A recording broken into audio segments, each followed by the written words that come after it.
বিরুদ্ধে রাতের অন্ধকারে এসে ওই ইসরায়েলের সহযোগিতায় হামলা করতেছে। আমেরিকা যদি না আসে আমরা নিশ্চিত করেই বলতে পারি ইরান ইসরায়েলকে ছেড়ে দেবে না। আজকে সেই কারণে ইসরায়েলের সমর্থনে আমেরিকা আগে এসে বোমাবাজি করছে। আমরা জানি বাংলাদেশ সংখ্যাগরিষ্ঠ মুসলিম সম্প্রদায়ের দেশ, আমরা বহু মিছিল দেখি, কিন্তু আমেরিকার বিরুদ্ধে ওই যারা ইসলাম করে তাদের কোনো মিছিল দেখি না।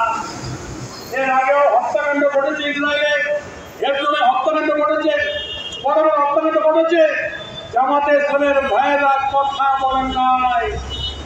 আমি মনে করি এখন কথা বলেন, সবাই মিলিত হয়ে বলেন আমেরিকা তোমার দাদাগিরি গোটা বিশ্বে বন্ধ করো।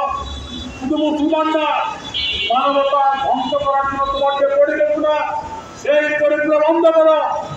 আলাপ আলোচনার মধ্যে সমস্ত কিছু মীমাংসা করো। আমরা জানি ইসরায়েলে বর্তমানে অ্যাটম বোম আছে। আপনারা দেখেছেন পত্রিকায়, আমিও জানতাম না, শুধু তেল আবিব শহরে 8 লাখ লোক মাটির নিচে থাকতে পারে। গোটা ইসরায়েল লোক বানাচ্ছে, অ্যাটম বোম বানাচ্ছে। কে তাকে মারতে হয়েছে? কেউ তো তাকে মারতে চায় নাই। নিজে মারার অনুবাদ তৈরি করে গাজাকে, ফিলিস্তিনকে, ইরাককে, সিরিয়াকে, মিশরকে তারা এই কাজ করে আসছে। এবং সেই ইসরায়েল আজকে এত বেপরোয়া হয়ে গেছে যে তারা সেই হামলা করছে করে। আমরা জানি ইসরায়েলের সমরাস্ত্র উন্নত। আমরা জানি আমেরিকার ইহুদিরা 60 লাখ ইহুদি আমেরিকায় বসবাস করে। এই 60 লাখ বড় ইহুদি ওদেরকে টাকা পয়সা দেয়। আমরা জানি 20 লাখ রুশ ভাগাভাগি, রাশিয়ান ভাগাভাগির লোক ইসরায়েলে বসতি করছে। আমরা জানি এই ভারতের এই রাজ্যের এখান থেকে 5,000 লোক গিয়ে ইহুদি এখান থেকে বসতির খবর করছে। এই ইহুদি সরকার, জ্ঞানবাদী সরকার ধর্মের নামে গোটা বিশ্বের সঙ্গে এমন একটা সাইকেল তৈরি করছে যে চক্রের কারণে এরা এদের শত্রু মনে করে আজকে এরা মধ্য পাচ্ছে, সমস্ত ইসলামীদের ধ্বংস করে দিচ্ছে। ওরা সান্তামকে ধ্বংস করছে, ওরা আফ্রিকার গাদাফিকে ধ্বংস করছে, ওরা সিরিয়াকে ধ্বংস করছে, ওরা বাদ রাখতেছে কিছু।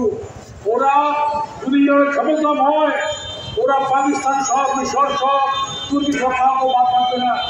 আজকের এই প্রতিবাদ সমাজ থেকে আমি বাংলাদেশের ধর্ম দল মত নির্বিশেষে সকল দলের কাছে আহ্বান জানাই, ইউনূস সাহেব আপনি ডাকলে আমরা সবাই যাই। আপনি আহ্বান জানান, সবাই মিলে ঐক্যবদ্ধ হবে এই আমেরিকার হামলার নিন্দা করি এবং জাতিসংঘকে কার্যকরী ভূমিকা নেওয়ার জন্য আহ্বান জানাই। আমি বলতে চাই ইউনূস সাহেবকে, আপনি খুব তৎপর মাঝখানে ধমক দিয়েছেন যারা থেকে দল বিরোধিতা করবে, যারা ওই যে করিডোরকে বিরোধিতা করবে তাদেরকে রুখতে হবে। আমি মাননীয় নোবেল লরিয়েট আপনার উদ্দেশ্যে শ্রদ্ধার সঙ্গে বলতে চাই, এই জাতিকে এই ধমক দিয়েন না। আপনি 9 মাস হয়েছে, এখনো বাংলাদেশের দুষ্কৃতিকারীরা আওয়ামী লীগের যে হত্যা গুম করেছে সেই একদিনে বাংলাদেশ থেকে ধরা পড়ছে। যারা পলায় গেছে তো গেছেই, আর যারা বাংলাদেশে আছে এখনো সবাইকে ধরতে পারছেন না। বড় বড় কথা বলেন, এদেরকে ধরেন, বিচারের আওতায় আনেন, শাস্তি দেন, আর নির্বাচনের তারিখটা ঘোষণা করেন। মাননীয় ইউনূস সাহেব আপনাকে বলতে চাই, বাংলাদেশের গ্রামে গঞ্জের লোক যেমন হাডুডু খেলা জানে, ফুটবল খেলা জানে, লাঠি খেলা জানে, আর একটু যারা শিক্ষিত খেলা জানে জুয়া, হাউজি। এই হাউজি খেলা এখানটা হয়, ডাকে ডাকে যে কল দেয় উল্টা পাল্টা সৃষ্টি নাই, লাইকে ঠান্ডা অনলি ওয়ান। খেলা যখন শেষের দিকে আসে তখন বলে অল ঝামেলাগণ লাউন্ডুকেডিওরম হও। ইউনূস সাহেব আপনার সমস্ত ঝামেলাগণ এখন নির্বাচনের দিকে তাকান, আপনি কেমনে ভোটে যাবেন সেটার দিকে তাকান। আমি আমার বক্তব্য না বাড়িয়ে বাংলাদেশ চেষ্টার পক্ষ থেকে সমস্ত দেশবাসীর কাছে এই আহ্বান জানাই। আসুন সবাই ঐক্যবদ্ধভাবে আমেরিকার, মার্কিন যুক্তরাষ্ট্রের, ইসরায়েলের এই দুষ্কর্মের বিরুদ্ধে গোটা বিশ্ব জনমত করে তুলি এবং গোটা বিশ্বকে শান্তিময় করে তুলি।